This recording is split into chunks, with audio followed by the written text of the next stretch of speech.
আজকের এই ভিডিওতে আমরা শিখব যে চার আলিফ কিভাবে টানতে হয় এবং কখন চার আলিফ টান দিতে হবে। কারণ পবিত্র কোরআনুল হাকিম শেখার জন্য এই চার আলিফ টানগুলো শেখা অত্যন্ত জরুরি। তাই আজকের ভিডিওটি অনেক গুরুত্বপূর্ণ। ভিডিওটি কেউ একটুও টানবেন না, সম্পূর্ণ ভিডিওটি দেখতে থাকুন। তার আগে ছোট্ট একটি রিকোয়েস্ট করব, আমার এই চ্যানেলটি সাবস্ক্রাইব করুন। তো চলুন আমরা ভিডিওটি শুরু করি। যারা আমার পূর্বের সেই গুরুত্বপূর্ণ পর্বগুলো দেখেন নাই, আমি এই ডেসক্রিপশনে লিংক দিয়ে দিছি, আপনি সেখান থেকে গিয়ে দেখে আসুন। বিসমিল্লাহির রহমানির রহিম। তাহলে দত লাগবে এই লামের সাথে, দল। এই দদের মধ্যে আমরা চার আলিফ টান দিব। এখন অনেকেই হয়তো বলতে পারেন যে হুজুর এখানে চার আলিফ টানটা কিভাবে দিব।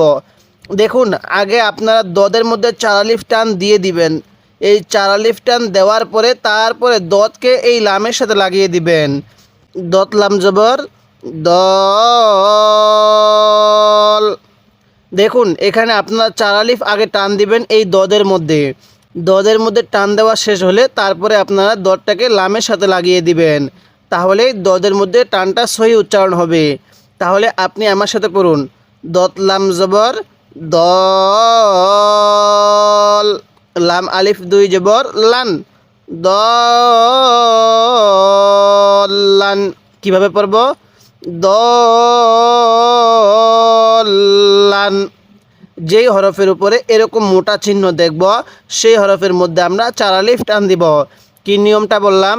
যেই হরফের উপরে আমরা এরকম মোটা চিহ্ন দেখব ওই হরফের মধ্যে চার আলিফ টান দিব। তাহলে দত লাম জবর দল, লাম আলিফ দুই জবর লান, দলান। এই মোটা চিহ্নটা দদের উপরে আছে। এরপরে দাল লাগবে এই বায়ের সাথে। তাহলে কিভাবে পড়ব?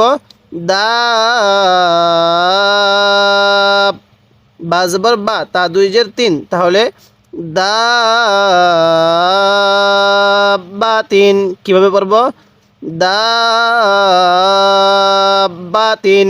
আমি কিন্তু আগে দালের মধ্যে টান দিয়ে দিচ্ছি। দালের মধ্যে চার আলিফ টান দেওয়া শেষ হলে পরে এই দালকে আমি বায়ের সাথে লাগিয়ে বাটা উচ্চারণ করতেছি দুইবার। কারণ বায়ের উপর এই চিহ্নটার নাম হলো তাজদিদ। আর এই তাজদিদটা দুইবার পড়তে হবে, একবার তার পূর্বের হরফের সাথে একবার, একবার তার নিজের হরফের সাথে একবার।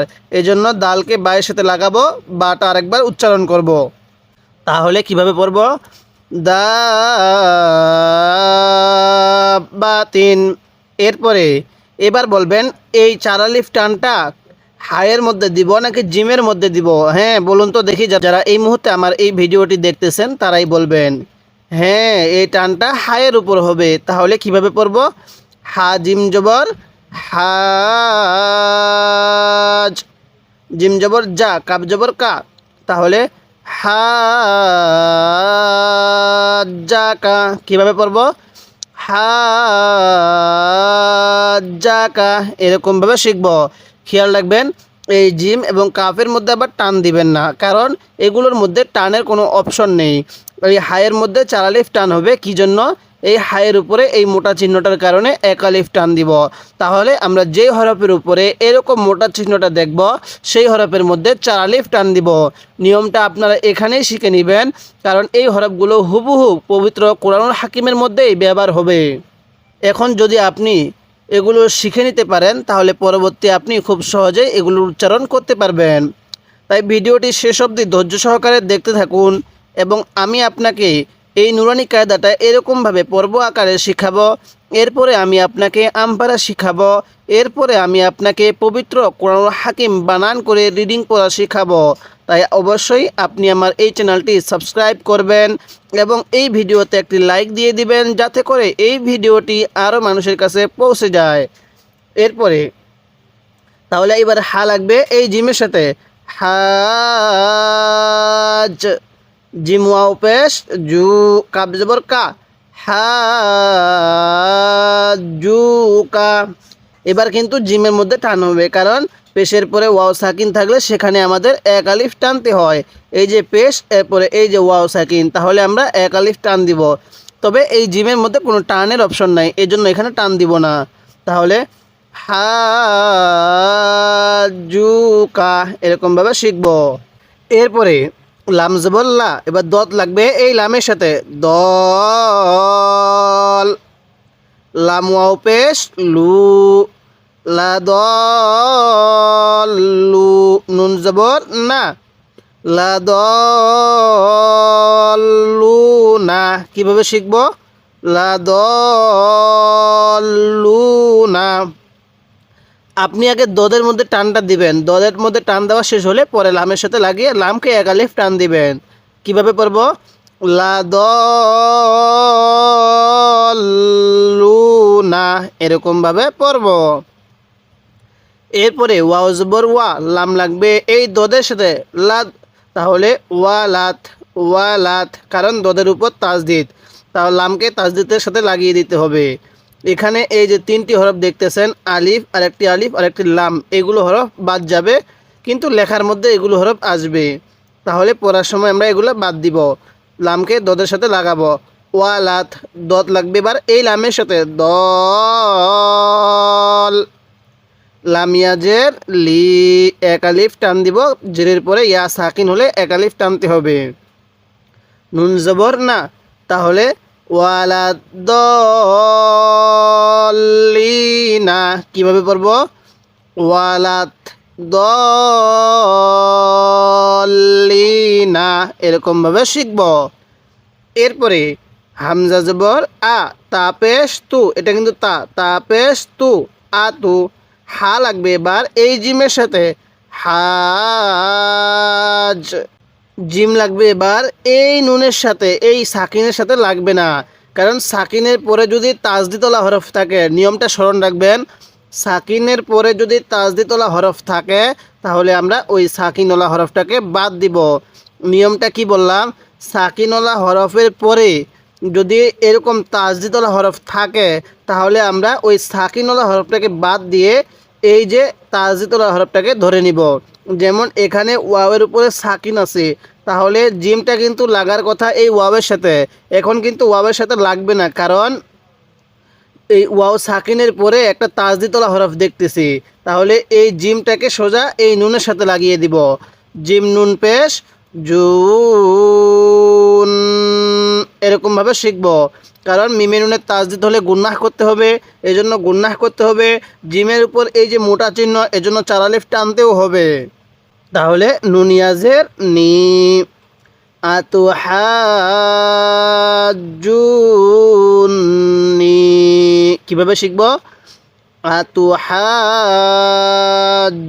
আতুহাজ্জুনি এরকমভাবে পড়ব। এবার আমি এই লাইনের শুরু থেকে হরফগুলোর উপরে কলম রাখবো, আর আপনি এই হরফগুলোর উচ্চারণ মুখে মুখে বলবেন। যদি আপনি এখানে মুখে মুখে বলতে পারেন তাহলে আপনার এই সবকটি এখানেই শেখা হয়ে যাবে। আর যদি এই সবকটি আপনি এখানেই শিখতে পারেন তাহলে পরবর্তী আপনি কুরআনুল হাকিমের মধ্যে খুব সহজেই এই শব্দগুলোর উচ্চারণ পড়তে পারবেন।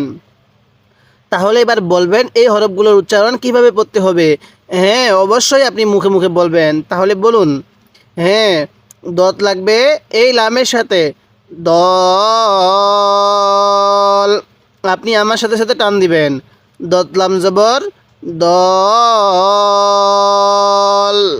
লাম আলিফ দুই জবর লান, তাহলে দলান।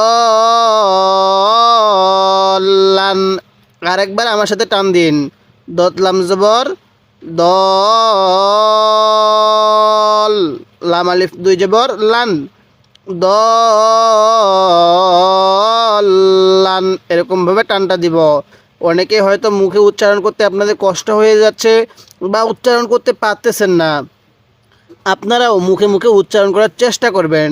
চেষ্টা করলে এক সময় না এক সময় আপনি সহি উচ্চারণ করতে পারবেন। তাহলে চেষ্টা করে দেখুন, টান দেন আমার সাথে। দাল লাগবে এই বায়ের সাথে, দা, বা জবর বা, তা দুই জের তিন। আরেকবার টান দিন, দা বা তিন। কীভাবে পড়ব? দাব্বাতিন, আরেকবার দাব্বাতিন, এরকমভাবে শিখব। এরপরে এই হরফগুলো উচ্চারণ কিভাবে পড়তে হবে? হ্যাঁ, হা লাগবে এই জিমের সাথে, তাহলে টানটা আমার সাথে দিন। হা জিম জবর হাজ, জিম জবর যা, কাব জবর কা, হাজ্জাকা। আরেকবার আমার সাথে টান দিন, হাজ্জাকা। হ্যাঁ, আরেকবার টান দিবেন, হাজ্জাকা, এরকমভাবে শিখবেন। এরপরে বলবেন এই হরফগুলোর উচ্চারণ কিভাবে পড়তে হবে। হ্যাঁ, হা জিম জবর হাজ, জিম ওয়াও পেশ জু, কাব জবর কা, হাজ্জুকা। কিভাবে পড়ব? হাজ্জুকা, এরকমভাবে শিখব। এরপরে লাম জবল্লা দত লাগবে এই লামের সাথে, দল লাম ওয়াও পেশ লু, নুন জবর না, লা দল্লুনা। কিভাবে পড়ব? লা দল্লুনা, এরকমভাবে শিখব। এরপরে বলবেন এই হরফগুলোর উচ্চারণ কিভাবে পড়তে হবে। হ্যাঁ, ওয়াও জবর ওয়া, লাম লাগবে এই দদের সাথে, লাত ওয়ালাত, দত লাগবে আবার এই লামের সাথে, তাহলে এবার দদের মধ্যে টান দিব, তারপরে এই হরফের সাথে লাগাবো। দত লাম জবর দল, লাম ইয়াজের লি, নুন জবর না, দলিনা।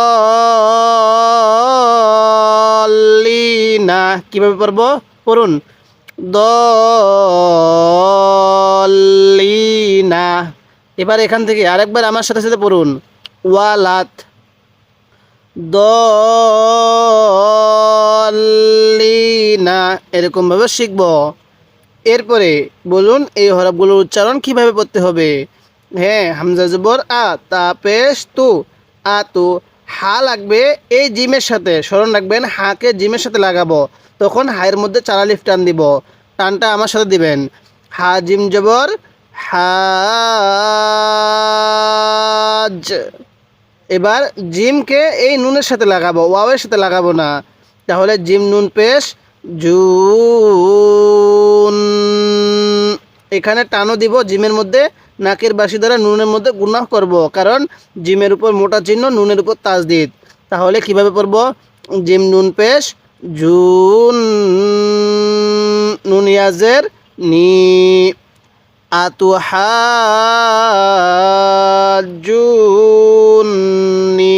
এরকমভাবে শিখব। এবার আমি এই লাইনের শুরু থেকে একবার রিভিশন দিব, আর আপনি শুধু মনোযোগ সহকারে শুনবেন, এবং যদি আপনার কোনো একটি ভুল হয়ে থাকে তাহলে আপনি সেটিকে শুদ্ধ করে নেবেন। তাহলে শুনুন, দত লাম জবর দল, লাম আলিফ 2 জবর লান, দলান, এরকমভাবে পড়বেন। কিভাবে? দলান। এরপরে দাল বা জবর দা, বা জবর বা, তা 2 যে 3, দা বা 3। কিভাবে শিখব? দা বা 3, এরকমভাবে পড়ব। এরপরে হা জিম জবর হাজ, জিম জবর যা, কাব জবর কা, তাহলে হাজ্জাকা,